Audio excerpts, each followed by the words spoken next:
जय जिनेन्द्र। मैं नेहा जैन जैन पाठशाला में आप सबका स्वागत करती हूँ।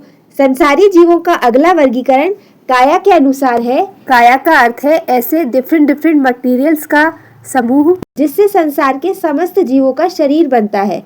तो काया के अनुसार संसारी जीवों को 6 भागों में बांट सकते हैं, जो है पृथ्वी काय, अपकाय, तेयुकाय, वायुकाय, वनस्पति काय और त्रस काय। संसारी जीवों को स्थावर और त्रस इन 2 भागों में भी बांट सकते हैं। त्रस जीव भी 2 तरह के होते हैं, गति त्रस और लब्धि त्रस। दुख से बचने और सुख पाने की इच्छा से पर्पसली इधर उधर चलने फिरने की शक्ति जिनमें हो वे लब्धि त्रस जीव होते हैं। देहेंद्रिय से लेकर पंचेंद्रिय तक के जो जीव होते हैं वे लब्धि त्रसी होते हैं और इन्हीं को त्रस जीव या त्रस काय कहा जाता है। स्वयं गमन करने की शक्ति जिनमें हो वे जीव गति त्रस जीव कहलाते हैं। ये जीव पर्पसली एक जगह से दूसरी जगह नहीं जाते हैं, सिंपली गतिशीलता उनका नेचर होता है, लेकिन ये अपनी इच्छा से चल या रुक नहीं सकते हैं। गति त्रस जीवों में तेजस काय यानी कि अग्नि और वायु काय यानी कि हवा आते हैं।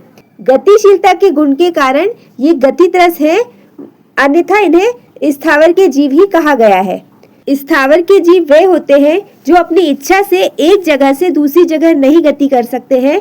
इन्हीं स्थावर के जीवों को काया के अनुसार 5 भागों में बांटा गया है, जो है पृथ्वी काय, अपकाय, तेजस काय, वायु काय और वनस्पति काय। और काया के अनुसार संसारी जीवों का 6th और लास्ट विभाजन त्रस काय है, जिसे मैं पहले ही एक्सप्लेन कर चुकी हूँ। अब इन 5 प्रकार के जीवों को समझते हैं।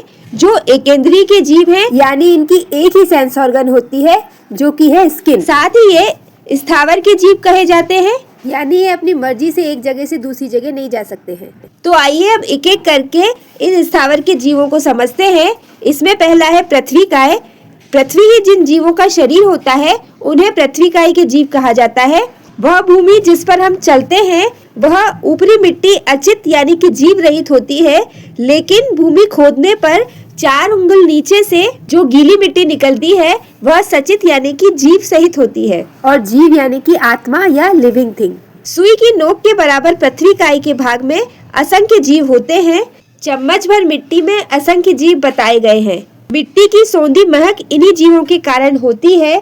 रत्न, सोना, चांदी, पीतल, अभ्रक, जस्ता, तांबा, ग्रेनाइट, संगमरमर, ये सब जब तक माइंस में होते हैं तब तक वो सचित होते हैं या फिर कहें लिविंग थिंग होते हैं, लेकिन जैसे ही इनको माइंड से बाहर निकाल दिया जाता है तो वे नॉन लिविंग थिंग बन जाते हैं। इसके अलावा जितने भी देव विमान है, नरक पृथ्वियाँ है, सिद्धशिला है, नरक की कुंभियाँ है, ये सब पृथ्वी काय के अंतर्गत ही आती है। शास्त्रों में बताया गया है कि एक चने जितने नमक में रहे जीव निकलकर यदि कबूतर जितना शरीर धारण कर ले तो इस 1 लाख योजन के जम्बू द्वीप में नहीं समा सकते हैं।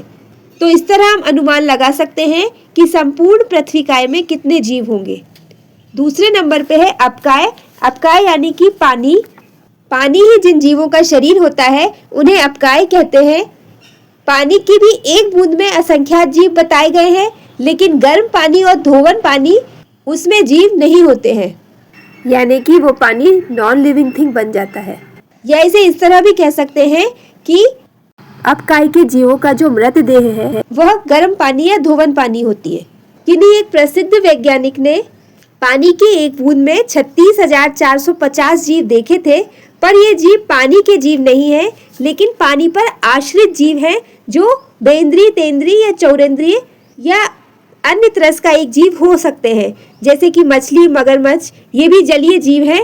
ये भी पानी के आश्रय में उत्पन्न होते हैं, लेकिन ये अपकाय नहीं कहलाते हैं, क्योंकि अपकाय है वो एकेंद्रीय जाति वाले जीव होते हैं और ये इतने सूक्ष्म होते हैं कि आंखों से या किसी यंत्र की सहायता से इन्हें देख पाना संभव नहीं है। सिर्फ विशिष्ट ज्ञानी ही अपने केवल ज्ञान से इनको देख सकते हैं। हम जो पानी को देखते हैं वो असंख्यात पानी के जीवों का यानी कि अपकाय के जीवों का समूह होता है, लेकिन हम अपकाय या पृथ्वी काय, वायु काय या तेयुकाय इनमें से किसी भी जीव के एक शरीर को नहीं देख सकते हैं, क्योंकि ये बहुत ही सूक्ष्म होते हैं। ओस का पानी, ओले का पानी, वर्षा का पानी, नदी, तालाब, समंदर, झरना, इन सब का पानी, यहाँ तक कि ह्यूमिडिटी भी अपकाय के अंतर्गत ही आती है। नेक्स्ट है तेहुकाय। तेहुकाय यानी कि अग्नि। तो अग्नि ही जिन जीवों का शरीर होता है उन्हें तेहुकाय कहते हैं। ये अग्नि आकाशीय विद्युत हो या सेल फोन हो या फिर अंगारा, ज्वाला, चिंगारी कुछ भी हो, ये सब सचित होती है, यानी कि किसी प्रकार की भी आग हो वह लिविंग थिंग है। अग्नि में भी चेतना होती है और अग्नि के जीवों की सिर्फ एक उष्ण योनि होती है।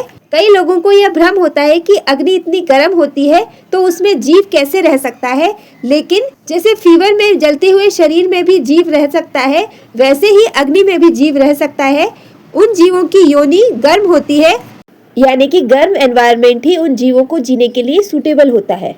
इसके साथ ही जैसे जुगनू में प्रकाश होता है, इसी प्रकार अग्निकाय के जीवों में भी प्रकाश होता है। और जैसे मनुष्य और पशु पक्षियों को ऑक्सीजन प्राणवायु के रूप में लेते हैं और कार्बन डाइऑक्साइड छोड़ते हैं, इसी प्रकार अग्नि के जीव भी प्राणवायु लेते हैं और कार्बन डाइऑक्साइड छोड़ते हैं। इसीलिए ऑक्सीजन की अनुपस्थिति में अग्नि बुझ जाती है। अग्निकाय में जीवन होता है, इसके लिए कई सारे उदाहरण दिए जाते हैं। जैसे रेगिस्तान में भी तीव्र उष्णता में भी चूहे जीवित रहते हैं। जैसे नीम कड़वा होने के बाद भी ऊंट को गन्ने के समान मधुर लगता है। जैसे हिमालय जैसी भयंकर ठंड में भी कुछ पशु पक्षी वहां उत्पन्न होते हैं और वहां आराम से रहते हैं। तो एक तरह की परिस्थिति किसी एक व्यक्ति के लिए सूटेबल होती है तो वही चीज दूसरे व्यक्ति के लिए सूटेबल नहीं होती है। इसी तरह से स्पर्श को भी मानना चाहिए। इसी तरह से गर्म होने के बाद भी अग्नि में जीव होते हैं। एक चिंगारी में इतने जीव कहे गए हैं कि यदि वे निकलकर राई जितना शरीर भी धारण कर ले तो इस पूरे जम्बू द्वीप में नहीं समा सकते। चौथा है वायुकाय के जीव। तो हवा ही जिन जीवों का शरीर है उन्हें वायुकाय कहते हैं। वायु भी सचित होती है, यानी कि वायु में भी जीव होते हैं। हमारे कपड़े हिलाने से या सामान के गिरने से, ताली बजाने से, पंखा चलाने से या फिर फूंक मारने से और बोलने से भी जो वायु निकलती है उसके कारण वायुकाय के जीवों को कष्ट होता है। इन क्रियाओं से जो वायु पैदा होती है वह कुछ समय तक अचित होती है, यानी कि उसमें जीव नहीं होते हैं, लेकिन कुछ समय बाद ही वह सचित बन जाती है।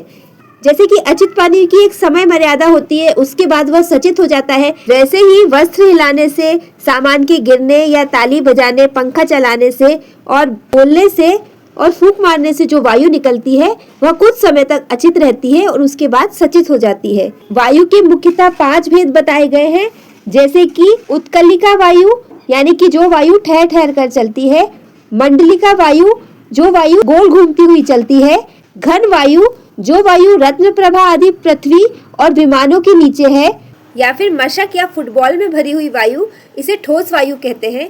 चौथी है गुंजा वायु। ये वायु शब्द करती हुई चलती है, यानी कि आवाज करती हुई चलती है। पांचवी है शुद्ध वायु। ये वायु धीरे धीरे चलने वाली होती है। एक चुटकी बजे उतनी वायु के जीव निकलकर यदि खसखस जितना बड़ा शरीर भी धारण कर ले तो ये जीव 1 लाख योजन लंबे चौड़े जम्बूद्वीप में नहीं समा सकते हैं। पांचवा है वनस्पति काय।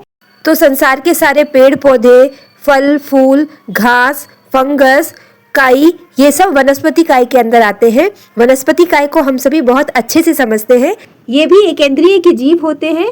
वनस्पति काय को हम डिटेल में नेक्स्ट वीडियो में समझेंगे। जैन दर्शन के अतिरिक्त अन्य सभी दर्शन व विज्ञान पृथ्वी, जल, वायु और अग्नि को जीव यानी कि लिविंग थिंग नहीं मानते हैं। वहीं पर जैन दर्शन में पृथ्वी, जल, वायु और अग्नि को सजीव माना गया है। साथ ही जैन शास्त्रों में इन जीवों का आकार, रंग, लंबाई, योनि, कुल और आयु के बारे में भी विस्तृत वर्णन किया गया है। प्रसिद्ध वैज्ञानिक जगदीश चंद्र बोस की रिसर्च से पहले तक वनस्पति काय के जीवों को भी निर्जीव माना जाता था, लेकिन जैन शास्त्र तो सदियों से इन सारे जीवों को सजीव ही मानता हुआ आ रहा है। इसी तरह पृथ्वी, जल, वायु और अग्नि भी लिविंग थिंग है। यह सिद्ध करने का कार्य वैज्ञानिकों के लिए करने योग्य है। तो ये स्थावर के जीव भी सजीव है। यह मानने के पक्ष में दिए गए अनेक तर्क और अनुसंधान को आप स्क्रीन पर दिखाई गई बुक में पढ़ सकते हैं।